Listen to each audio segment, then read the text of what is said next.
Hello. Hello everyone. So my name is Indret Bhia. Uh, I am a sixth semester student. I'm doing my BTech in computer science in Assam Don Bosco University. And I'll be presenting this paper. Actually, this like I don't know much about hacking. I'm just learning, so don't be hard on me. So let's see. The topic is looting our bank savings using Digital India. So I dedicate this paper to my parents because they gave me the courage and freedom to follow my heart. Uh, so here's something I call as shameless self-promotion. So I'm just a common guy who is interested in security. I started, I developed an interest when I was in class 8. I have contributed security to companies like Samsung, HCL, WhatsApp, etc. I developed the smallest possible code of 2 KB which could crash WhatsApp. Like earlier, there was one hacker, he did the same in 7 MB and claimed that it is not possible below that. I did the same in 2 KB. And when WannaCry was out, I created a small tool called as WannaSmile, which could help people like secure themselves. It was widely used, and even in India, many security companies were suggesting it. And then I decided other things. So let's start. So before starting, over the last few weeks, a lot of things happen in the banking sectors. Like there is one guy who ran away with 11,000 crore, right? I hope everyone knows. So because of that, like I had to remove few of the flaws because I don't want to like fall into legal things. So I removed few of the flaws. So all the flaws that I'll be discussing in this paper are fixed. So nothing to be worried about. Uh, all the flaws are either reported by me or some other uh, people. Unfixed flaws will not be discussed in this paper, and this is only for educational purpose. I hope you know what it means. So on 8 November 2016, two major things happened in the world. The first one was Donald Trump was elected as US president. And here in India, our Prime Minister Modi, he announced demonetization. Now I don't know which one was like more bad, the first one or the second one, right? So it's up to you to decide. But due to this demonetization, a lot of things happened in our country. The first is because like people were running out of physical money, and people were like they had two main issues. The first one is that they have to deposit money, their old notes, and then they have to collect new notes. And this gave rise to something called as cashless economy. And this was the right time where like Paytm growth was at its peak, and government was thinking we must do something about it, and they came up with Bhim and other applications. But what I think is, it was not that suddenly our prime minister came and announced demonetization. He planned a lot of things. So a lot of things happened before that breaking news. What our government did is that they made it easy for people to create bank accounts. And here I come to the first flaw, that is flaw in passbook printing machines. So let's see what it is. So people who don't know what is a passbook machine, passbook, it is simply like a book where all your the bank details are present. It is mainly used like these days in very few countries, because in other countries they don't use it because everything happens online. But here in India it is still being used. This is because here in India, like the connectivity is very less. But now we have Geo, but earlier it was less. And like we Indians, we like to keep record of everything, right? Like where we spend, where we collect. So passbook is a perfect thing. So what government did before demonetization is that they made sure everyone had a bank account. So they did something called as Jan Dhan Yojana. I hope everyone knows about it. So it was so successful that on the first day itself, almost 1.5 crore bank accounts were created across the country. And it was so popular that 20 chief ministers started on their own in their own states. So what was the outcome? Like millions of bank accounts created, but this created a big problem. That is, when new people joined the bank, how passbooks were updated earlier, manually, right?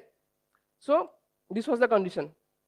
People had to wait, and it was a very slow and time-consuming process. So in 2016, SBI came up with something called as this machine, self-help printing machine, where like you just go, you enter your passbook, and then everything will come printed automatically. So it was like a magic. It was like a big help for everyone out there. And it was so popular that this service was rolled out in more than 30,000 branches. And you won't believe, our neighboring countries like Nepal, Thailand, and few more, even they started using the same. And guess what? The flaw is present in all the systems that are used in all the countries. And we Indians, we are very expert in copying things, right? Uber to Ola, Amazon to Flipkart. So soon after SWAM was released, many other banks made their own SWAM. Okay, very good. But how this printing machine work? They paste a barcode on your passbook. Then you go to the machine, you insert that passbook, and your order details comes out. That's how it works. So what is the flaw? So only barcode was used as authentication, which is most stupid thing that can be done by any organization. And most of this bank, they use your account number as the barcode data. And as we know that account numbers are public, right? If I have to send money to you, I will ask you your account number and you will give me, right? That is correct way to do it. So in that way, I can spoof it and I can make a barcode out of it, paste it on my passbook and get your details. And just think, we everyone, we like to keep our financial details personal, right? So what will happen if a third party knows that you are acting like a poor, but you have curse of money in your bank account, right? It will be a very dangerous thing. So that was the flaw. So this is how you just scan, you will get the account number. Here you will get the account number, so I have blurred it. Here also the same. So you understood the risk, right? So the tool demo. So what I did is, I created one tool because there was some problem. Now what is the problem? Just by getting a bank account number, it is difficult to determine which bank it is. First thing. Second is that even if I know, I'm not sure if that bank has this flaw or not. And third is that if I want to find more flaws in other account, what to do? So I created a very small tool. Using this, I was able to do a lot of things. Let me show you.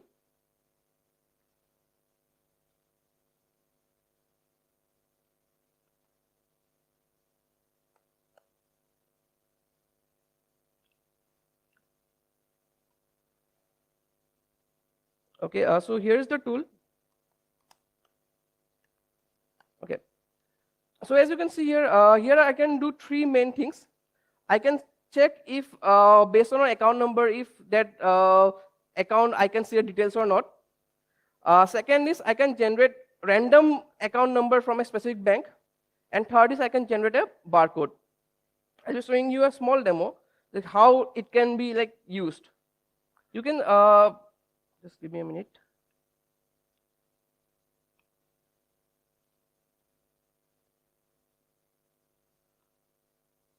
As you can see here, this is just a simple complaint form, right?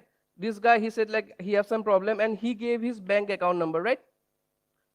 So in just simple, if I use this tool,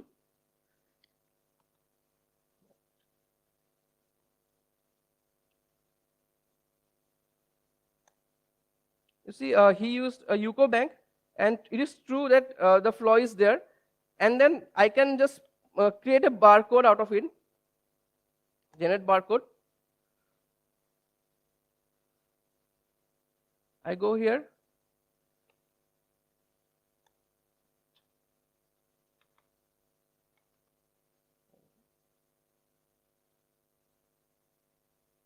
Just give me some time.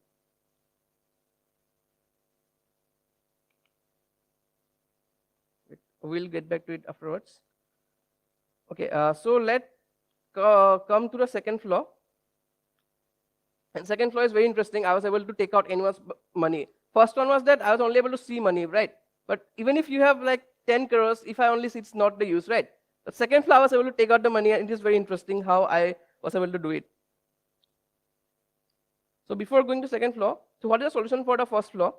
It's very simple, right? Don't use only one authentication for such a important thing. Use other things you can, apart from your barcode, you can use maybe your ATM PIN number or your biometrics or OTP, anything you can use it. But the problem is that these machines are already made. Now, when I talk with banks, like they're finding it difficult to integrate the other like components to it. So let's come to second flaw, government-based wallet flaw. Now, during demonetization, like when people are running out of physical money, everyone used Paytm, right? Paytm was growing like anything. At that time, like our central government, they launched something called as Bhim, right? Now our state governments are like why we'll be back, right? We are also like the same level. So they too started creating their own wallets. Like Telangana started this wallet, then Andhra Pradesh started the second one, and I am from Assam, and Assam government started something called as Toka Paisa, and they went one step ahead. They even created some cards like that, and they said that all their government transaction will be done using our service. And in order to, like, this is called as Bazaar card. It means like if you go shopping, you can use this card. And since it is launched by government, a lot of people trust them. So on the day of the launch itself, I found a flaw by which I was like able to take out anyone's money. I found about 3 or 4 flaws. I cannot show every flaw, but I'll be showing one flaw.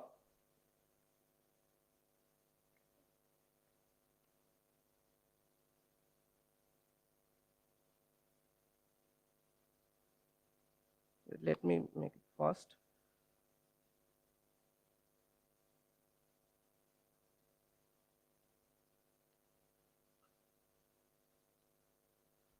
So it's not like that only Assam government app has the flaw. If you try and see the other government app, they do have many flaws. The problem is that during demonetization, the time period was very less, right? And when central government started their own Bhim app, state government was like, why we will stay back? We will start our own. And they invested not much in security. That's the biggest problem. And due to which like these kind of flaws like we get to see. It's a very simple flaw. Like I found 3 flaws. Other flaws are a bit critical, which I won't be showing because some are not yet fixed. This one is fixed because I reported. Others I will not be showing. So as you can see here,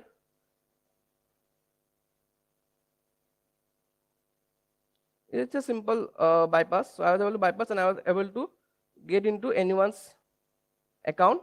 And since it was linked with your bank, I can transfer it to my account. Okay, simple.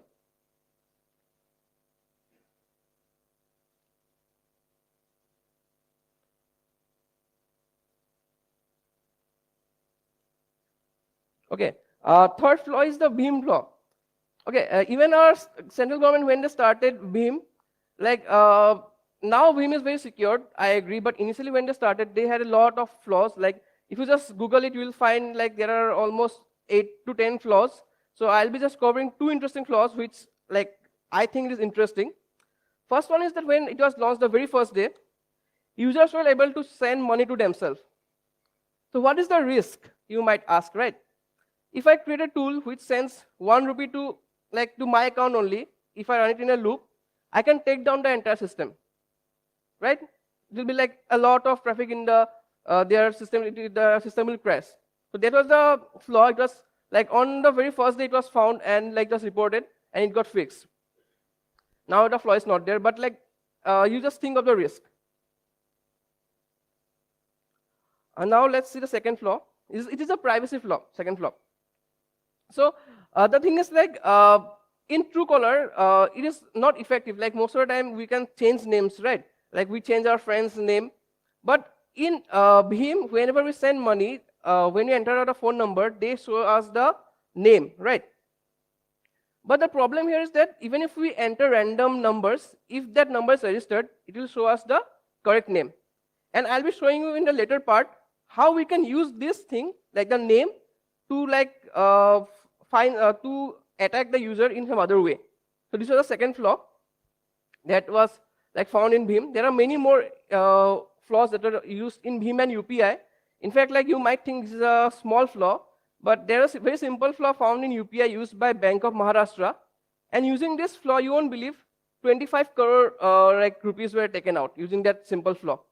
And it was so like simple that even a person with no coding skills might like able to do it. So next flaw that I'll be discussing is about credit card flaw. So before going more into it, I'll ask one question. So what makes online transaction in India much secure than other countries? Anyone? Yes, exactly. RBI has done one of the best thing is that in any online transaction in India, OTP is mandatory. Like if you go to other countries, if you see OTP is not required. That's why most of our carding and other hacking, they target mostly international cards, because they are what they'll do is that they'll just create one fake let's say e-commerce website. They'll take your card details in that way, and then they'll take out your money. But that thing cannot be done in India because of OTP, right? And OTP is mandatory in India. But what if I say if I bypass OTP? Then it will be same, right? We say that we are more secure in online transaction because of OTP. But if OTP is removed, everything is gone. So these are the things that are needed in India to carry out transactions. First is your 16-digit card number. It is static. It will be same always. Next is your credit card expiry date. It will be also static. It is same throughout. Next is your CVV. It is also static. And at last OTP. It is dynamic. So how it was bypassed is that here are the steps. It is fixed, by the way. Log into your SBI account. After you logged in, go to your payments. And then click on quick transfers. Then choose whom you want to give your money. Then click on OTP and confirm. Now, in OTP, they will have this parameter. You just use maybe Barbsuit you can use. You will see this parameter, smart OTP flag equal to Y. Then they'll send you a OTP. Now, just change it to smart OTP flag equal to N. Then even if you enter any password, any OTP, or even if you don't enter, your money will be sent. And we have a demo here.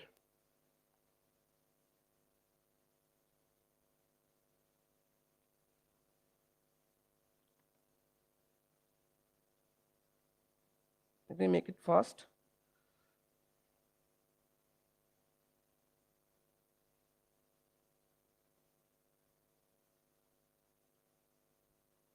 Okay, we'll enter the name here, account number,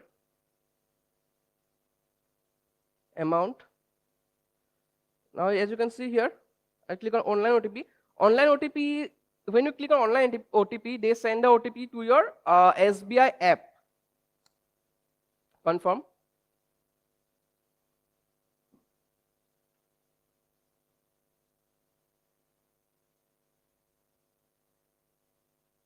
Here it is.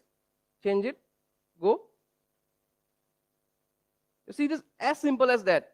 We often when I come to Nalcon, some talks it goes above my head, what they are talking. But the thing is, in real life, most of the attacks are done in a very simple way, and the results are very big. So we must know that as well.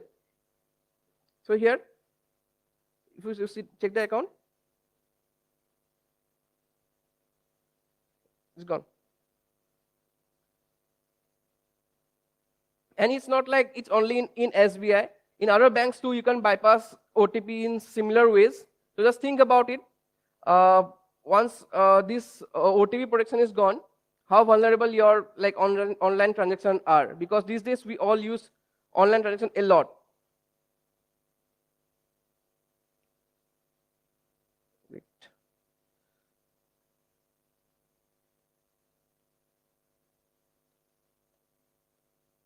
Okay, now next flaw is called as fetch personal information. Now I'll be linking this flaw to the previous flaw, and you can see how things are related to each other. And it is based on your creativity, how you link and how much destruction you can cause. Okay, so information which can be retrieved are your account username, your full name, account number, IFSC code, date of birth, email ID, and full name. Now, how to do it? So in SBI, whenever you click on forget password, you need to submit a form to the branch, and that forms come in PDF way, right? And in that PDF, guess what? all the details are pre-filled. Fine. Now you might ask, okay, what is the risk? This is the risk. This is the link. Just change the reference number and download how many like field data you want. Okay. Now I'll tell you one interesting thing. Let's say like when I tried, I like one of my friend, he too tried. He got more than 8 lakhs of like data. Now the interesting thing is that let's say I have your account number. I'll use it on the first floor. I'll get to know how much bank balance you have, right? And if you are from my state, I can take out your money. And if you're not from my state, I can kidnap you. That's the risk, right?